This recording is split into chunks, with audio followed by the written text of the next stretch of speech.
Assalamualaikum warahmatullahi wabarakatuh. Perkenalkan, saya Julia Ramadhani dengan NIM 24052008. Baik, saya akan membahas mengenai kasus pemalsuan ijazah. Dalam beberapa waktu terakhir, kasus terbaru yang menjadi sorotan adalah diskualifikasi Aris Sandi Dharma Putra sebagai calon Bupati Pesawaran dalam pemilihan Bupati dan Wakil Bupati Pesawaran 2024 oleh MK. Dalam persidangan, Hakim MK menyatakan bahwa Aris Sandi tidak dapat membuktikan bahwa ia telah menyelesaikan pendidikan setingkat SLTA. Kasus serupa juga terjadi pada Rasman Arif Nasution dan Firdaus Oiwobo. Pihak Universitas Ibnu Khaldun menyatakan bahwa mereka tidak pernah mengeluarkan ijazah sarjana hukum atau S1 atas nama kedua tokoh ini. Namun keduanya tetap mampu menempuh pendidikan hingga jenjang S2 dan S3. Nah, yang jadi pertanyaannya, bagaimana mungkin mereka bisa melanjutkan pendidikan tinggi tanpa memiliki ijazah S1 yang sah? Kasus ini menjadi bukti betapa lemahnya sistem verifikasi akademik di Indonesia. Berita mengenai Indonesia darurat ijazah palsu tersebut mengidentifikasi adanya permasalahan serius yang mengancam integritas sistem pendidikan dan meritokrasi di negara kita.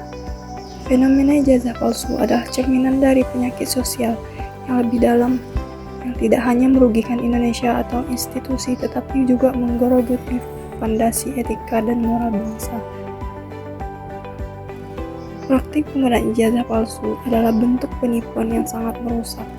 Beberapa opini yang terkait dalam masalah kasus darurat ijazah palsu. Yang pertama, erosi kualitas dan kompetensi.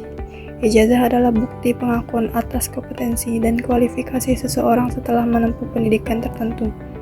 Dengan adanya ijazah palsu, standar kualitas pendidikan menjadi kabur. Orang-orang yang tidak memiliki kompetensi sebenarnya bisa menduduki posisi penting yang pada akhirnya akan merugikan kinerja organisasi, instansi, bahkan negara. Nah, bayangkan jika seseorang dokter, insinyur, atau guru menggunakan ijazah palsu.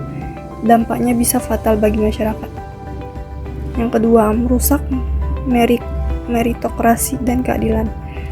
Sistem meritokrasi di mana posisi atau jabatan diberikan berdasarkan prestasi dan kemampuan akan hancur jika ijazah palsu merajalela. Ini menciptakan ketidakadilan bagi mereka yang telah berjuang keras dan jujur untuk mendapatkan pendidikan dan kualifikasi yang sah.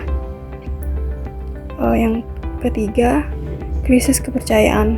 Dengan ketika institusi atau individu di lingkungan menggunakan ijazah palsu, hal ini dapat menimbulkan krisis kepercayaan publik terhadap sistem pendidikan, rekrutmen, dan bahkan integritas pemerintahan atau perusahaan.